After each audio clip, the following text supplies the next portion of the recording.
नमस्कार।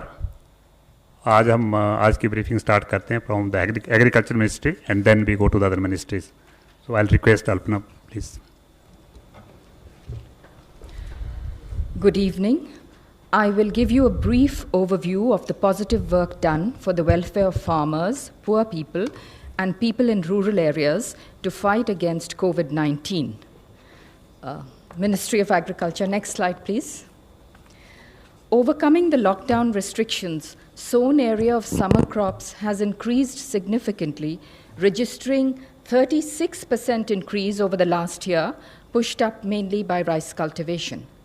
Farming operations in the field, harvesting and sowing, have been exempted from lockdown, but social distancing and social responsibility has to be maintained. Farming machinery, shops, custom hiring centers, services related to fertilizers and seeds, mandi operations for marketing have also been given concessions from lockdown to enable farming to proceed smoothly. At the Kharif conference recently held, 2020, food grain production target has been fixed at an ambitious 298 million tons. 298 million tons. Next slide, please. To help farmers sustain production, money has been disbursed under the PM Kisan Yojana and the PM Fasal Bima Yojana insurance claims have been disbursed. Pulses have been dispatched to states under the PM Garib Kalyan Yojana. Next. An All India Transport Call Center 180018042000 has been recently launched, and the Kisan Rath app has been launched to facilitate transportation of food grains and perishables across the state. Next slide, please. Regarding Ministry of Consumer Affairs, Food and Public Distribution, I would like to inform you that face masks and sanitizers have been brought under the Essential Commodities Act. NGOs have been permitted to buy food grains directly from FCI for relief operations. FCI has moved double the average food grains across the country during the lockdown. Next, please.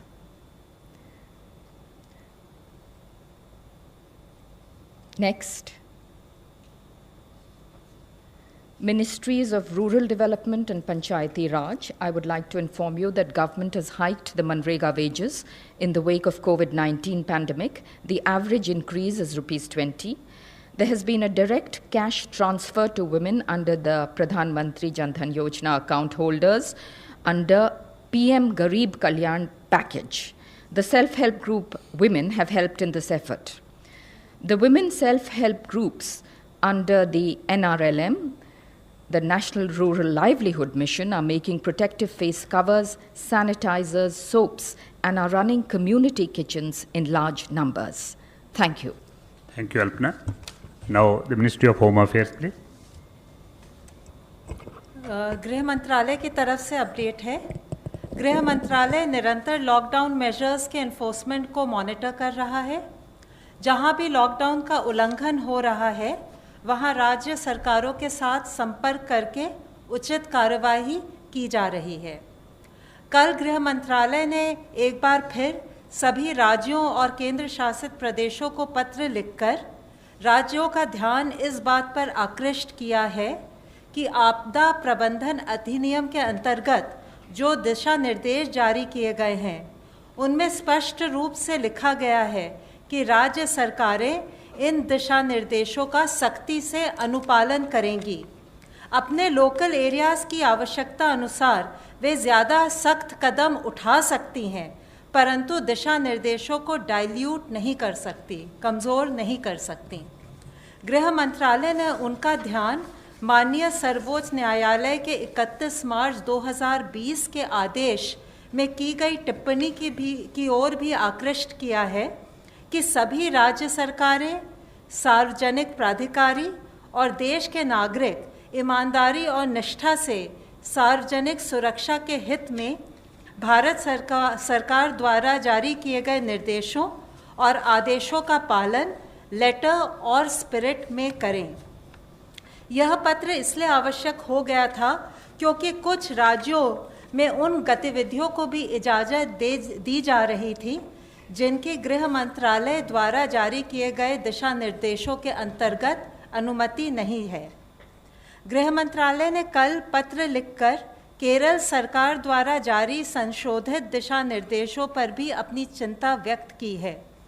कुछ गतिविधियों की अनुमति दी गई है उनके द्वारा जो आपदा प्रबंधन अधिनियम 2005 के तहत गृह मंत्रालय द्वारा जारी आदेशों का उल्लंघन है और लॉकडाउन नियमों को भी क्षीण कर रहा है। उनसे अनुरोध किया गया है कि राष्ट्रीय लॉकडाउन नियमों का अनुपालन सुनिश्चित करें। कुछ जिलों में भी लॉकडाउन नियमों के उल्लंघन के कुछ मामले सामने आए हैं जो स्वास्थ्य के लिए गंभीर खतरा पैदा कर सकते हैं।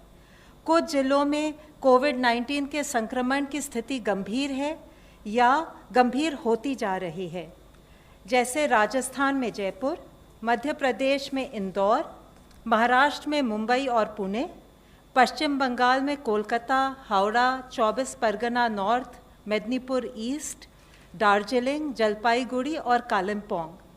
इन चारों राज्यों के प्रभावित जिलों का ऑन द स्पॉट आंकलन करने के लिए आपदा प्रबंधन अधिनियम 2005 के अंतर्गत गृह मंत्रालय ने 6 इंटर मिनिस्टीरियल सेंट्रल टीमों का गठन किया है। ये टीमें अपने निर्धारित स्थान पर पहुंच चुकी हैं।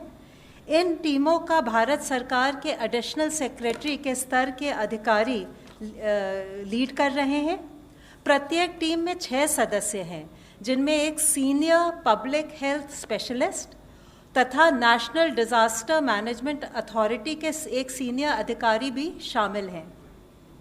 इस प्रकार गृह मंत्रालय का यह प्रयास है कि उपलब्ध एक्सपर्टीज को जितना मुमकिन हो सके उतना राज्यों के साथ साझा करें, जिससे कि लोक हित में सबकी मदद हो सके।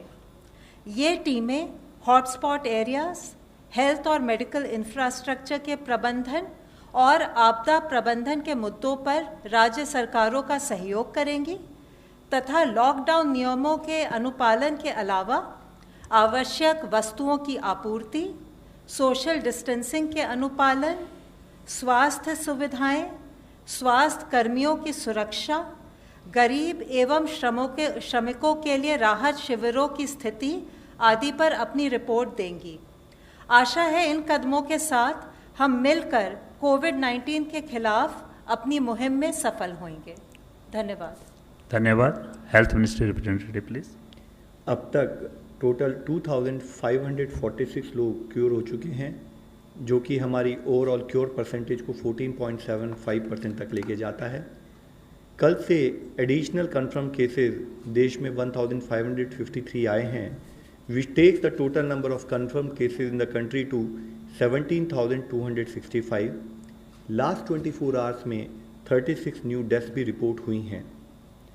माननीय स्वास्थ्य मंत्री जी ने कोविड-19 मैनेजमेंट की तैयारियों की समीक्षा के तहत कल Rajiv Gandhi super speciality hospital का दौरा भी किया। उन्होंने फ्रंटलाइन वर्कर्स के एफर्ट की तारीफ की, कहा कि आज जो हमारा इंक्रीज रिकवरी रेट आ रहा है वह हमारी क्वालिटी ऑफ केयर को रिफ्लेक्ट करता है। उन्होंने कहा कि लॉकडाउन 2.0 के दौरान लाइफ में डिसिप्लिन लाने से हम लोग रिच डिविडेंड्स पा सकते हैं, जिससे हमें कोविड की लड़ाई जीतने में सफलता मिलेगी। G20 एक इंटरनेशनल फोरम है जिसमें 19 देश और यूरोपियन यूनियन के नेशन मेंबर्स फाइनेंशियल इश्यूज़ के साथ साथ सोशियो इकोनॉमिक इश्यूज़ पर भी डिस्कस करते हैं। G20 के मेंबर नेशंस वर्ल्ड का 80% इकोनॉमिक आउटपुट, ग्लोबल पॉपुलेशन 2/3 और 3/4 जो इंटरनेशनल ट्रेड है उसको रिप्रेजेंट करते हैं। उस G20 के स्वास्थ्य मंत्रियों की कल एक वीडियो कॉन्फ्रेंस के द्वारा मीटिंग हुई, जिसमें कोरोना वायरस से निपटने के लिए कोऑपरेशन और कोलैबोरेशन के इशू पर डेलिब्रेट किया गया। माननीय मंत्री जी ने इन टेस्टिंग टाइम्स के दौरान सभी मेंबर स्टेट्स के साथ मिलकर काम करने के लिए भारत के कमिटमेंट को जाहिर किया। उन्होंने कहा कि भारत G20 के देशों के साथ मिलकर वैक्सीन डेवलपमेंट और ड्रग डेवलपमेंट पर काम करना चाहेगा। इसके साथ ही गवर्नमेंट ऑफिसेज के कामकाज के लिए स्वास्थ्य मंत्रालय ने अधिकारियों को एक गाइडलाइंस के द्वारा वायरस के स्प्रेड को रोकने में संबंधित प्रिकॉशनरी मेजर की सलाह दी है। जिसमें बताया गया है कि officials reusable cloth face cover use करें, डिसइंफेक्शन प्रोटोकॉल का स्ट्रिक्ट फॉलो करें, फ्रीक्वेंटली सोप या पानी से हाथ धोएं या फिर हैंड रब या सैनिटाइज़र को यूज़ करें, और ऑफिशियल्स एक दूसरे के बीच में एडिक्वेट डिस्टेंस मेंटेन करें। साथ ही किसी भी जगह पर 5 से अधिक लोगों की गैदरिंग को अवॉइड करना है। डबलिंग रेट ऑफ केसेस, जिसका मतलब है कि कितने दिनों में टोटल केस काउंट डबल हो रहा है, उसको हम अलग अलग इंटरवल्स पर कैलकुलेट करते हैं, और जिसके तहत हमने पिछले 7 दिनों के डबलिंग रेट के बेसिस पे जब कैलकुलेट किया तो देखा कि इंडिया का डबलिंग रेट लॉकडाउन से पहले जो 3.4 था, अब वह इम्प्रूव होकर 7.5 हो चुका है।